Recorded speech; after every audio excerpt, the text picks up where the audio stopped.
আজ সকালে ব্রাশ হাতে নিয়ে ছাদ বাগানে আসতেই আমি ভীষণ খুশি হয়েছি। কি দেখে খুশি হয়েছি সেটাও তোমাদের সঙ্গে শেয়ার করছি। এই দেখো, বেগুন গাছে কতগুলো বেগুন পড়েছে।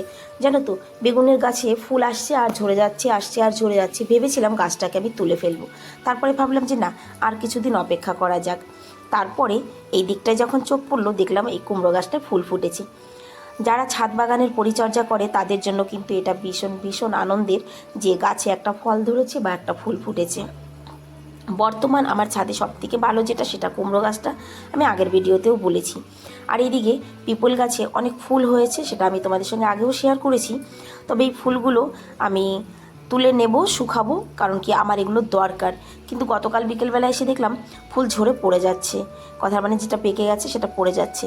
তাই আর অপেক্ষা না করে আজকে সমস্ত ফুলগুলো আমি নিজেই তুলে নিচ্ছি, কারণ পেকে পেকে পড়ে যাচ্ছে। তার থেকে বাবা আমি তুলে নিয়ে শুকিয়ে নেব, কারণ এটা আমার একটা ওষুধ বানানোর কাজে লাগবে। তাই তো বন্ধুরা, আজকে কিন্তু সকালবেলা ছাদ বাগানে এসে আমি ভীষণ খুশি হয়েছি। আমার এই ভিডিওটা তোমাদের কেমন লাগলো সেটাও একটিবার অবশ্যই কমেন্ট করে জানিয়ে যাবে। তোমাদের একটি ছোট্ট সুন্দর কমেন্টে কিন্তু নেক্সট ভিডিও করার জন্য সত্যি অনেকটা উৎসাহিত। সঙ্গে আমি কুমড়োর ফুলটা